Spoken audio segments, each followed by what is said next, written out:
Hi, everyone. Thank you for joining me for the Teen Anxiety Maze. Do you have questions about your child going to college, especially if they have anxiety and wondering, are they going to be able to make it?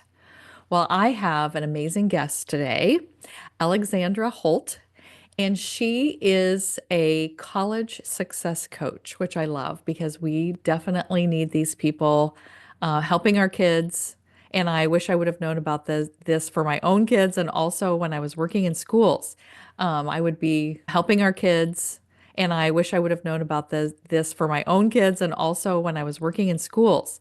I would be sending so many people her way. But she is the founder of Campus Thrive Coaching. With years of experience as an educator and a mentor, Alexandra empowers college bound teens and their families to navigate the challenges of college applications and prepare for long term success. And I know that not only are our young people anxious about all those processes, but the parents are anxious about it too. And so she will be able to help people kind of navigate all of that stuff that causes anxiety. And since we're always talking about anxiety on this podcast, we'll be able to take some of the stuff that we've been talking about already and apply it to college applications and college success. So, Alexandra, thank you for being with us. Thank you for having me. Yes, I am so excited. Well, you have been working with families and kids especially about their college success. So the very first question I had about if my child has anxiety, you know, is my child even going to be successful in college or what should I be thinking about or what does this mean? So how can you answer that question? Yeah, so if a student has a history of anxiety, there are different challenges that are going to be ahead of them because we do see when as soon as a student goes to college, we see a heightened sense of pressure, both academically and mentally, right? And so if a Mhm. student already has anxiety, then we want to be preventing that from being, a catastrophe, really, Mhm. right? So it kind of depends on a family. When I take in a family, we're looking at, what are the circumstances? How bad has it been? Have they been effectively treating it? And what are the symptoms and triggers that Mhm. are really causing that to come out, right? And then Mhm. we evaluate, is it best for that student to live at home and attend college while living at home? Or is that student best off actually leaving that home environment? Or Mhm. right, what would be the most aligned action for them to be successful? Mhm. So it's very holistic. And I would say, if they are already having these anxiety symptoms, if they're already experiencing this and it has been a pattern and a challenge so far, then we want to be looking at preventing that from getting worse when they get there. Mhm. So things that we look out for immediately, warning signs and symptoms are, does that child know how to manage their time? Mhm. Enormous, right? Mhm. Because if they are going to be leaving their home environment and their known support system, they are then going to be responsible for all of the things that the mother, the father, the family has been supporting them with so far. It's Mhm. all going to be on them. And a lot of students, even those without anxiety, are not prepared for that. Mhm. So time management is huge. Also, what do we do when we are triggered? What do we do when we are sitting in overwhelm and stress? How are we handling that? Who are we reaching out to? Are we building the support system that we need? Do we have tools and strategies to really get back to a regulated state, Mhm. right? Without the family being right there to help? Mhm. So, yeah. How do you suggest that parents start that? I mean, obviously that needs to happen before they go away, like the time management and like making sure that they have ways to regulate themselves. So how do parents help with that while they're still in the home? Okay. So with time management, it's really about empowering your child, right? I think that a lot of times what I see with clients coming into our academy is a student who has been, I don't want to, like, coddled isn't quite the right word, but like parents have been doing all the things for them. They're waking them Hmm. up in the morning. They're making sure they get to school on time. They're making sure they go to all their classes. They're making sure they're going to the activities. They're making sure that they have time for study, and they're setting that aside and reminding the child, right? It's like Hmm. they are, what do I call it? They are like the reminder application for their student, right? And what that does is it is disempowering the student to take control of their own time and start learning. And we learn by making mistakes. If you Hmm. miss your class, that may not happen again because you just realized I need to set the alarm so that I make the class. It's a learning moment. So I would suggest with time management to start immediately letting go little by little of how much you are controlling their calendar and their schedule day to day, Hmm. and Hmm. allowing them to take some power back in those areas. You cannot do this for them forever. You cannot do this for them forever. They need to learn how to do it. So maybe not all at once, but Hmm. little by little, start backing off a little bit. And I know with some of the teens that I've worked with that really rely on their parents to be waking them up and doing all these things and making sure their breakfast is ready and their clothing is ready to go or whatever. They kind of fight against this when parents want to start taking some of that away and saying, well, you need to get up on your own, or you need to get your lunch ready, or you need to have your supplies ready to go. And I'm not going to call the school if you can't get up on time, or I'm not going to, which are good things to for parents to be pulling back from. But I've had clients that really their behavior gets worse, like they throw fits and get really mad because their parents aren't taking care of those things. And I know you're probably not coaching people kind of that kind of a way, but you've probably seen that too, I'm guessing, where kids kind of fight back when because they just want their parents to do all the things because it's easy. Yeah, I hear you. And it's a good thing to be aware of, right? Especially if Hmm. you are doing all those things and you are going to start pulling back, be aware that there might be some pushback on that. And I think it's important. I've had a few families that stick out in my mind where this is very applicable. Knowing your boundary and sticking to it Hmm. is really, really, really important, right? So if you Yeah. have, and communicating the boundary. So I Hmm. think communication also comes into all of these things. You don't just pull back without a conversation or a Hmm. communication. So we want to make sure that they understand, they know why this is happening and your boundary around it. And Hmm. then you really have to just stick to your boundary because it's Hmm. just like little ones, right? I have two little kids. I have a 2-year-old and a 4-year-old.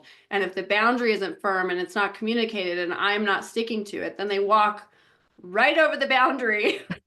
Yes. It's the same concept. It's Yeah. just, it's a little bit harder because there's more writing on the line. Hmm.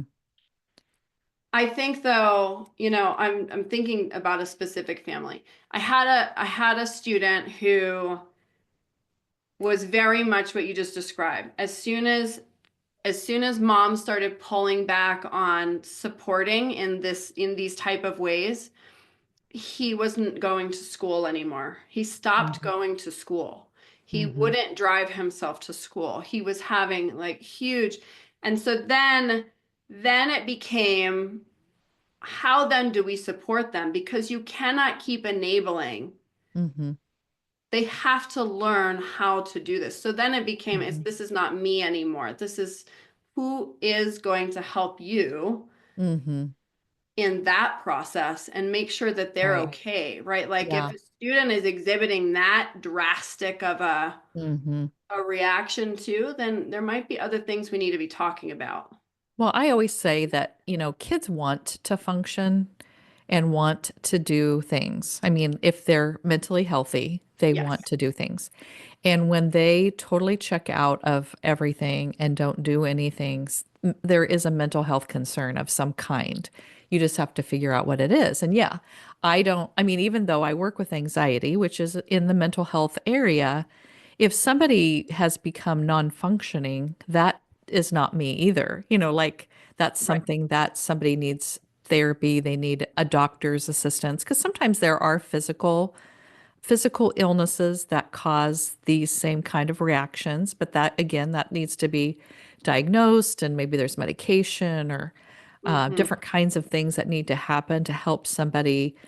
So people who just are a procrastinator or they complain about going to school or they don't always get all their homework done or whatever, that's not necessarily something, I mean, that is more typical teenage behavior Yes. versus, totally shutting down and not doing Hmm. anything. One of the questions I was going to ask you about, like, when I worked as a school counselor, there were kids that got accommodations for different things because of anxiety, and it wasn't an IEP. It It's a was just, 504, probably. it was a Yeah. 504, and sometimes we just did it because these teachers were nice or whatever. Like we didn't Hmm. always have everything just specifically written down, but it was helpful to the child when they were taking tests or something like that. So when you're working with families and they've mentioned, hey, in school, we get these accommodations, whether it's an IEP or a 504 or some other kind of situation, how do you help with that piece of like going into college, or do you help with that piece when you're talking about college success? Yeah, that's a really great question. So none of those forms automatically transfer. That's the first Hmm. thing to know. None of them automatically transfer. So what they need to be doing really before senior year, like in sophomore, junior, and senior year, is making sure that they're using the accommodations that are being given to them so that it's properly documented. And if it's just a nice teacher who's accommodating without documentation, that doesn't work for the Hmm. transferal of Hmm. the accommodation. It needs to be documented. Because what the college will do when you go to their disabilities department and speak with them is they will ask for all of those data points. Are they using it? How are they using it? Is it effective? And then from there, they'll decide, are we going to do something about this and give you some accommodations blanketed, or they'll recommend that you talk to professors individually, Hmm. right? Hmm. So my number one tip is for that or advice is make sure that it's being documented and make sure they're using it Yeah, if it's that being given. Yeah. that makes sense. And it will never look like it did in high school. No, it will not. Yeah. No, no. Hmm. And a professor always has sort of rule over their classroom too. So like I have students who had note-taking services, for example, in high school, but in college, the professor doesn't allow, right? So there are idiosyncrasies to Hmm. transferring that. It's a conversation that needs to be had school to school with the disabilities department and Hmm. getting that in line for your student.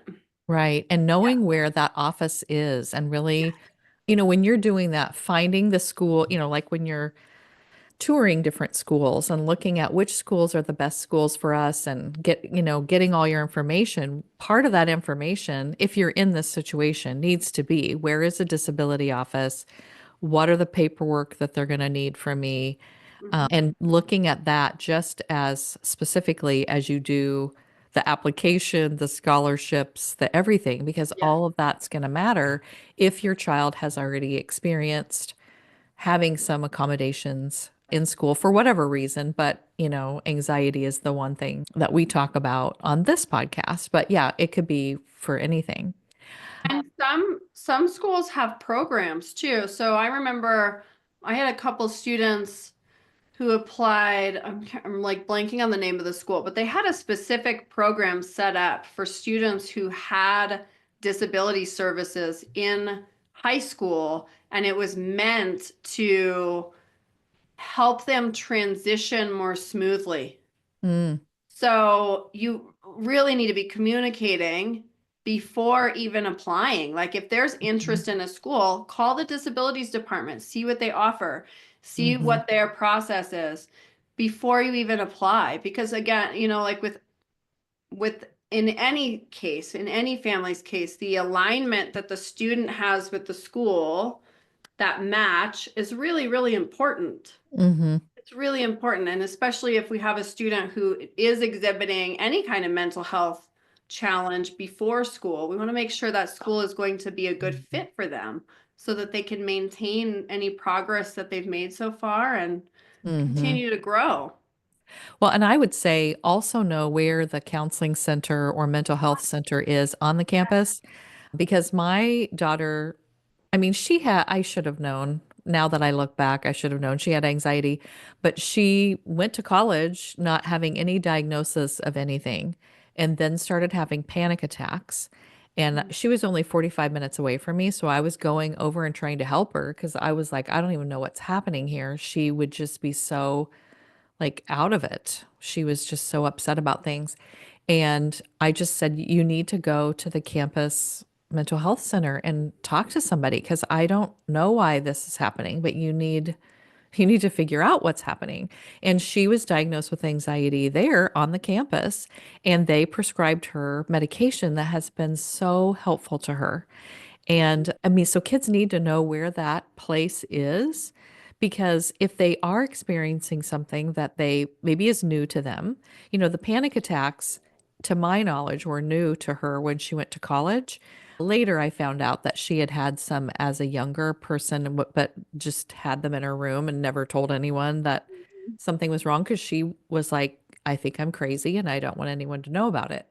But they need to know where that is and like how to access that or like how to get the help because it's so important for them because they don't have their parents there making the appointments and seeing that there's changes in their behavior or whatever. And it can be a lifesaver. Yes, I completely agree. It's one of the things we in the academy that I run, we make sure that they know where the mental health clinic is, where they know Mm, where the health clinic is, where they know where all those buildings are before mm, they go. And it's not even just for them either. It could be that they're with somebody that's experiencing something. yeah. And so just knowing where that is really, really Oh, important. I love that. What Yeah. are all the things that you do in your academy? Like, what are all the things that you're teaching them? Is it a prescribed program kind of like, or is everybody getting their own special things that they need? How does that work? A little bit of both. So we have some umbrella topics that we go over with everybody, and that's because everybody needs them, right? Mm-hmm. If a student didn't need it, then we wouldn't probably go over it with that student. But executive functioning is enormous, right? Mm-hmm. Executive functioning skills. So we're talking about time management, we're talking about organization, task initiation, so getting started on things, being able to set flexible and adaptable goals, being able to handle situations without going into panic, right? Mm-hmm. So executive functioning is a big umbrella topic that we go into in great depth, and mostly because they're not really getting a whole lot of training in that in the school system and Right. particularly at home because Mm-hmm. we some of us don't know how to teach it, right? Like many Mm-hmm. parents don't have the time management skills to be able to bring on to Mm-hmm. their children. So executive functioning. And then we also work heavily in confidence and vision. So confidence just being a skill set and not a personality trait. Mm-hmm. Really getting confident and knowing how to continue and maintain confidence in yourself as you walk on campus and just start making adult decisions. That's an enormous topic that we cover. And vision. So and this is sort of a controversial one because a lot of students or a lot of parents and students have a there's a belief system out there that we can just send them without sort of a plan, without sort of knowing kind of what they want to do, and they explore there. Okay. I believe that that's not the way to do that. Mm-hmm. College is an enormous expense.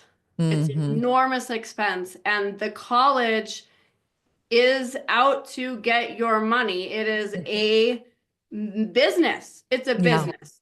And Hmm. so they, even the ones that are these more exploratory colleges, there's an argument to say that they're keeping kids longer and longer there, Hmm. not so much for the kids' sake, but because they're a business. So Right. I think that there are ways, and there are ways that we do in the that we work through in the academy to start building a vision within the student to know what they want to accomplish, some sort of pathway that they want to follow, and where they want to get, so that there's a plan moving Hmm. into the school Mm. rather than just going, Yeah. we'll figure It it out. that is so important. And I'm so glad that you're saying that because as a school counselor for many years, I had many students that would come to me and they were like, "Oh, I'm going to college." And they were failing classes, they weren't doing their homework. They would tell me in my office, "I hate school." And I'm like, "Okay, well, college is school." So I'm not quite sure, but it was like college is some other thing. Like Hmm. it's not equated with school. It's like Hmm. this is just the next thing I do. Yep. Whether their parents thought it was the next thing that you do or they thought it was the next thing to do. So I'm sure you probably get clients that come in and they're like, "Well, but I hate school." So how do you help them? How do you help them determine if they should be going or where they should go and all that in case they have a weird idea about it? Yeah, no, it's spot on. So, and this ties into why I do this. So, I don't think you even know this, but I am a 4-year gap student. Oh, okay. 4 years. Mm-hmm. I had a very interesting childhood and wanted to get away. So I moved across the country and there was no way I was going to college right away. So I took 4 years and I worked and I, did all sorts of life experience things before going back to school. So I am an advocate for a student who is not ready, not going yet, right? Yeah. If they're already academically challenged in high school, that is going to get so the pressure is like it's just going to get worse, right? It's Yeah. going to get exacerbated when Mm-hmm. they go to college because college is harder than high school. It is more rigorous and you are in charge of your life, right? Mm-hmm. You are in charge of your timing, you're in charge of studying, you're in charge of all the things. And if you're already struggling with that in high school, then you're not going to be able, there's no transferable skills. Mm-mm. So, so when I get a client who I can tell by their history that they are not ready, we have that conversation. We talk Mm-hmm. about a gap year. We talk about interning over a summer. We talk about possibly working and starting in the workforce for a little bit before going back. And we Mm-hmm. talk about trade schools, right? Mm-hmm. Trades are important. Mm-hmm. Trades are a thing that we need. And there are a lot of students that would be a better fit to go to a trade school and learn a trade than go into college and be somewhat lost, right? Mm-hmm. Yeah. So it's again, it's very holistic. And I also work with students who have dropped out. Mm-hmm. So I have a student who I've been working with for about a year now. He dropped out in sophomore year and he's highly intelligent. This is a student who had straight A's. This is a student who can communicate and has been communicating like an adult for years. But Mm-hmm. he just couldn't quite wrap his head around being in that environment and doing things Mm-hmm. he didn't feel inspired to do. Mm-hmm. So his pathway is entrepreneurship, and that's what Yeah. I do with him is I meet with him and talk to him about, okay, what are your next goals? What are the things that you need to be doing to meet your vision Mm-hmm. for your business? And I am confident that he will get there without a college degree. I So love that. yeah, it's not for everyone. It's not Mm-hmm. for everyone. And if you have a student who's already struggling, then it's really important to identify why. Mm-hmm. A lot of times it comes down to skills, like we're talking about. It Yeah. comes down to and motivation is Mhm. enormous, right? Mhm. So a lot of students, in fact, a lot of students who procrastinate, right? Let's take that as an example. Procrastination is widespread in teens, Mhm. and there's usually a reason why. It's Mhm. not that they're being lazy, it's not that they're like slothful. It's usually there's a reason underneath that habit, Mhm. and it typically comes down to confidence or lack of motivation because they don't have a vision Mhm. or they don't have the skills Mhm. to Yeah. manage the project. So Mhm. those are things like we identify what is the behavior that we're seeing that we want to change, in this case procrastination, and then why is it happening? What's underneath it? And then we problem solve from there, right? Mhm. Yeah. I So, always say that behavior is a message. yes. It's telling us something. Sometimes we don't want that message, but it's telling us something about what's going on with that child. And it isn't about them being, rude or disrespectful or lazy or all these things. It's like what is because I think that every person, every human wants to do the best that they can do. But sometimes they don't know how to do that. And then because they don't know how to do it, they feel shame about it, or they think they're crazy, or they think all these things that are negative. And then sometimes we see behaviors or shutting down or whatever because it's like harder to they just don't want to think about what might really be going on and they don't know how to do it on their own and everyone's just mad at them and so it's a very difficult thing. I'm so glad that there are people out there like you trying to help kids realize what is really going on because Mm, that's so helpful and I feel like that's what I do in my job with anxiety. Like a lot of kids have a lot of shame about having anxiety or they look around and they think no one else has it, it's just them. And I do a lot of normalizing. I wonder, you probably do a lot of that too, like normalizing these things that are going on. And it's not that there's something wrong with you. You just need to learn a skill or you just need to know this thing about yourself. mm-hmm. Yeah, absolutely. Absolutely.